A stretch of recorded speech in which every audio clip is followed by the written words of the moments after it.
کرم کا مسئلہ کیسے حل ہو سکتا ہے؟ کرم کا ایک تو یہ کہ اس ٹی ٹی پی اور اس سے بھی اتنا تعلق نہیں، یہ پری پارٹیشن سے ایگزسٹ کرتا ہے اور یہ پیور یعنی جو میں سمجھتا ہوں شیعہ سنی سیکٹیرین وہ اینگل ہے. ٹھیک تب ہو سکتا ہے کہ اس کرم کے حوالے سے اسٹیٹ کو یا جو سیکیورٹی ادارے ہیں اس کو فورسفلی یعنی یوز آف فورس کرنا ہوگا، وہاں پہ اس کو انٹروین ہونا ہوگا، وہاں پہ انہوں نے جو بنکر بنائے، جو اسلحہ ہے وہ چیزیں ڈی ویپنائز کرنی ہوں گی اور بارڈر پہ بھی کنٹرول کرنا ہوگا. اور دوسرا یہ کہ جو پراکسی ایلیمنٹ ہے وہاں پہ کہ تیسرے ملک سے لوگ آ کے یہاں پہ لڑنا شروع کرتے ہیں، ان کو ٹریننگ دے کے یہاں پہ بھیجا جاتا ہے، یہاں پہ وہ اپنی ریاست کی باتیں شروع کرتے ہیں، یعنی پاکستان سے لوائلٹی نہیں کسی اور ملک سے، اس پہ کریک ڈاؤن کرنا ہوگا.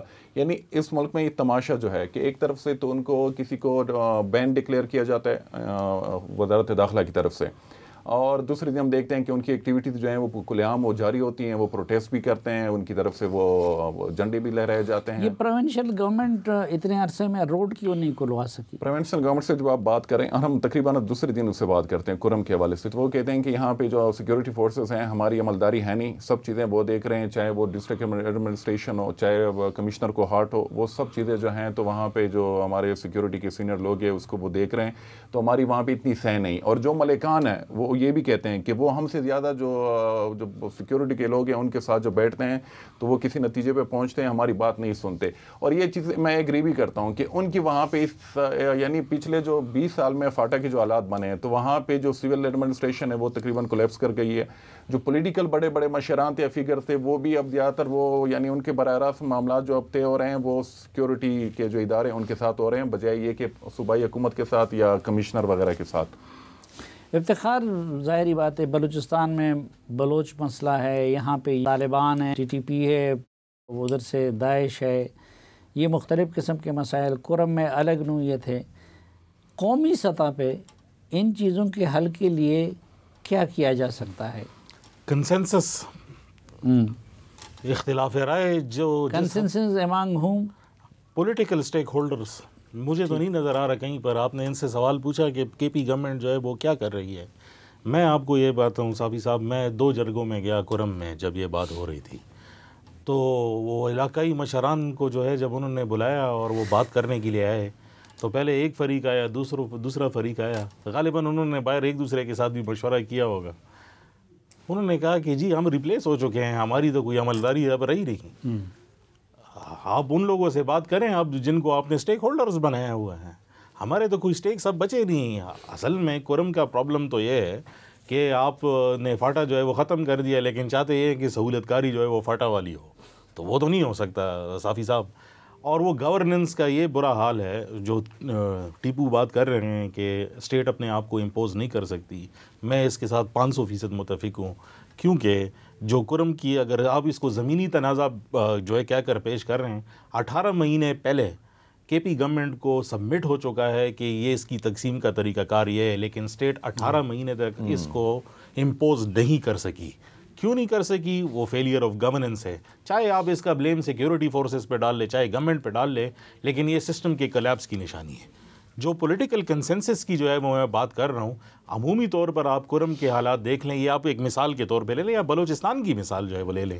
جو لوگ آپ کے ساتھ تھے، جن کی شاید دوسری سائٹ پر بھی سوچ بچار جو ہے وہ چلتی تھی، ان کو تو آپ نے مکمل طور پر جو ہے وہ پولیٹیکل ڈیسیجن میکنگ سے جو ہے وہ باہر کر دیا. ان کی تو کوئی بات نہیں ہے. جس جرگے کی بات کر رہے ہیں وہ کے پی گورنمنٹ سے صرف تجویز کنندہ نہیں تھی. آپ وہ میٹنگ نکال کے دیکھ لیں، اس میں تمام پولیٹیکل پارٹیز جو ہے وہ بیٹھی ہوئی تھی، جنہوں نے اسٹیٹ کو کہا کہ بھائی ہمارے اس سائٹ پہ تعلقات ہیں، ہم اس کو استعمال کر سکتے ہیں، لہٰذا آپ جرگہ جو ہے وہ بھیج دیں. تو اگر آپ ایک ہی انسٹیٹیوشن جو ہے وہ فیصلہ کر لیتی ہے کہ ٹھیک ہے ہم ذمہ دار ہیں اور باقی کام نہیں کر رہے، تو پھر بلیم بھی جو ہے وہ ایک ہی بندے پر آئے گا، وہ سب کے اوپر بلیم جو ہے وہ نہیں آئے گا. طاہر خان صاحب، حامد الحق حقانی وہ کیوں نشانہ بنے اور کس کا نشانہ بنے؟ کس کا نشانہ تو ایک بات آ بھی گئی کہ ابھی کسی نے ایک باضابطہ ذمہ داری قبول نہیں کی ہے، لیکن گزشتہ جمعہ والا جب واقعہ ہوا تھا تو اس کے بعد جو داعش کے حامی بظاہر ان کے جتنی بھی پوسٹیں آئی ہے تو اس میں ان کا ذکر کیا ہے. کسی نے ایک لحاظ سے خوشی کا اظہار کیا ہے، کسی نے کہا کہ ایک اور بندہ بھی چلا گیا کوئی. تو اس سے ایک تاثر یہی ذہن میں آتا ہے کہ شاید داعش کی کارروائی ہو، اور کیونکہ داعش نے جمعیت علماء اسلام کے لوگوں کو، فضل الرحمان صاحب کے گروپ کو یہاں پہ ٹارگٹ کیا ہے، اور ان کے جتنی بھی آپ اگر ان کی پبلیکیشن پڑھے، ان کے میگزین پڑھے، ان کے آن لائن، تو وہ ان لوگوں یہ ان کے ٹارگٹ میں شامل ہے۔ وہ مسلکی لحاظ سے کہیں، مذہب کے ان کی جو سوچ ہے اس لحاظ سے کہیں تو زیادہ امکان ان کا ہے۔ اور یہ ہے کہ وہ اسی طرح ایک صاف ٹارگٹ کو وہ کریں گے، کیونکہ جمعے کی نماز میں یا اس کے لیے آپ آئیں گے تو آپ وہاں پر ہر بندے کی تلاشی نہیں لے سکتے۔ لیکن ایک چیز تو ضرور آپ کو ہے کہ ہمارے سسٹم میں خرابیاں ہیں۔ میں نے آئی جی کو سنا اسی واقعے کے بعد کہ 17 ہم نے مدرسے کے لیے دیے، مطلب ایک نماز کے لیے مدرسے کے لیے سیکیورٹی ہے، اور 7 ہم نے مولانا کو دیے تھے، حامد الحق کو۔